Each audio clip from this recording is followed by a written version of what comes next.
മാറ്റല്ലേ പൈസ മാറ്റേണ്ട സമയം അതിക്രമിച്ച്. ഇത്തിരി പൈസ വരട്ടെ. പൈസ കയ്യിൽ വന്നു കഴിഞ്ഞാൽ അങ്ങോട്ടും ഇങ്ങോട്ടും ഒന്നും കാണത്തില്ല. കാരണം കയ്യിലല്ല ഓരോ കാര്യത്തിന് വേണ്ടി മാറ്റാൻ പൈസ ഇല്ല. അപ്പൊ എന്ത് വെച്ചാല് അതല്ലാതെ ഒത്തിരി പൈസ എല്ലാം വരട്ടെ. അല്ലാതെ ഇപ്പൊ ഇത്തിരി ചെലവുള്ള സമയമല്ലേ. ഇപ്പൊ ആരായിട്ട് എല്ലാം രൊക്കം പൈസ കൊടുത്ത് വാങ്ങിക്കുന്നത്? തവണ വ്യവസ്ഥയിലല്ലേ എല്ലാരും വാങ്ങിക്കുന്നത്. അതൊന്നും ശരിയാവില്ല. ചുമ്മാ ആവശ്യമില്ല. പിന്നെ അങ്ങനെയല്ലേ ഇപ്പൊ ക്ലീറ്റോ ചേട്ടനൊക്കെ 2 മെത്ത വാങ്ങിച്ചേക്കുന്നത്. കുടുംബസ്നേഹം തുടങ്ങിയവനെ ഒവിനേട്ടന് മാത്രമുള്ള കുടുംബസ്നേഹം. പിന്നെ ചേച്ചിക്ക് നടുവേദന പറഞ്ഞില്ല, അതിന് മുമ്പ് അവിടെ 2 മെത്ത എത്തി. നടുവേദന കുഴപ്പമൊന്നുമില്ലല്ലോ. ആർക്ക് നടുവേനില്ലെന്ന്? ഞാൻ ഏട്ടനോട് പറയാഞ്ഞിട്ട് എനിക്ക് എന്തൊരു നടുവേനെന്ന് അറിയുമോ. നേരം വെളുത്തിട്ട് ഞാൻ അടുക്കളയിൽ പോയി നിന്ന് എത്ര നേരം ഇങ്ങനെ നടുവ്. അല്ലല്ല ഇപ്പൊ ഈ രാത്രിയില്ല. മാർഗേട്ട മാർഗേ കാല് മാറ്റി. ഞാൻ എന്തായാലും ഇവിടെ കിടക്കണം. വേണ്ടാന്ന്. ഇവിടെ നിലത്ത് കിടക്കണ ഈ പൊട്ട മെത്തയിലും കിടക്കണേലും നല്ലത് ഇവിടെ കിടക്കണതാ. വേണ്ടാന്ന്. ഒരു ആഗ്രഹിച്ചാണ് മനുഷ്യനൊരു കാര്യം പറയണത്. അതുപോലും എനിക്ക് സാധിച്ചു തരുന്നില്ലെങ്കിൽ പിന്നെ ഏട്ടനെ കൂടെ എന്താ പ്രയോജനം? ഇതിൽ നല്ലത് ക്ലീറ്റോ ചേട്ടനാ. കാര്യങ്ങൾ കണ്ടറിഞ്ഞ് പെരുമാറുകയെങ്കിലും വേണ്ടേ വേണ്ടേ. എന്റെ പൊന്നെ ഒന്ന് നിർത്താമോ? ഞാൻ വെറുതെ പറഞ്ഞത്. എനിക്ക് മെത്ത വേണ്ട. നീയല്ലേ തുടങ്ങിയത്. ആളിരിക്കുന്നടി.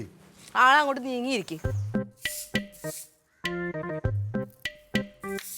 ഇവളെന്ത് രാവിലെ പൊട്ടം കടിച്ചാ? എന്ത് പറ്റിയടി? എന്ത് പറ്റ? ചായ കിട്ടിയില്ലേ നിനക്ക്? ഞാനില് പത്രം വായിച്ചില്ലേ? കഷ്ടമുണ്ട് മനുഷ്യന്. അത് ചില ശീലങ്ങളുണ്ടല്ലോ. ആ ശീലങ്ങൾ അങ്ങനെ തന്നെ അങ്ങ് പോണം. അതാണ് നല്ലത്. ഞാനൊരു ഗ്ലാസ് ചായ ഇട്ടാലോ? വേണ്ട, പത്രം വായിക്കുന്നില്ല, തീർന്നല്ല. എല്ലാ ദിവസവും ചേച്ചി ചായ കൊണ്ട് കൊടുക്കുവോ? അങ്ങനെയാണെങ്കിൽ ഇന്നോട് കൊടുത്തു. എടി പത്രം വായിക്കണ്ടേ അവന്? ഞാനോ? ഞാൻ ശരിക്കും പറഞ്ഞതാ. ചോദ്യത്തിന്റെ ഒരു രീതി കണ്ടിട്ട് തോന്നി. 5000 രൂപ തരുമോ? 5000 രൂപ തരുമോ?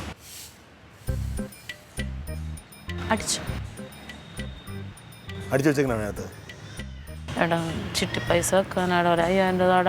ചിട്ടി പൈസ എന്ത് ചെയ്ത്? ചിട്ടി പൈസ കിടക്കാൻ മേടിച്ചു. എന്തോന്ന്? കിടക്കേ പറഞ്ഞില്ലേ അവള്? ഓ, അപ്പൊ അതാണ് എന്റെ ഉറക്കം കെടുത്തിയതും എന്റെ മനസ്സമാനം കേടുണ്ടാക്കിയത്. ഏട്ടാ, ഞാൻ ഏട്ടന്റെ മനസ്സമാധാനം കളയാൻ വന്നിട്ടില്ല, ഉറക്കം കളയാനും വന്നിട്ടില്ല, കേട്ടല്ലോ. നീ അത് പറഞ്ഞിനി ഇങ്ങോട്ട് പോയി. പക്ഷേ ഇല്ലേ, അവളുടെ ദേഷ്യം കറക്റ്റാ. ആ കിടക്കയിലൊന്ന് കിടക്കണം മോനെ. കിടക്കണതേ അറിയുള്ളൂ, ഉറങ്ങിപ്പോവും.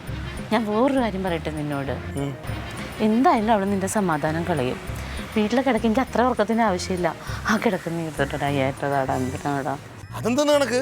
അല്ല, എന്നിട്ട് ഞാൻ തരും. എനിക്കങ്ങനെ കൃത്യം പറയാൻ പറ്റൂലല്ലോ. നേരത്തെ പറഞ്ഞ മാറ്റി പറഞ്ഞാൽ വേണമെങ്കിൽ സുരേഷിന്റെ ചോദിക്കാം. നീ അടുത്ത ദിവസം തരുമെങ്കിൽ ഞാൻ സുരേഷിനോട് ചോദിച്ചു നോക്കാം.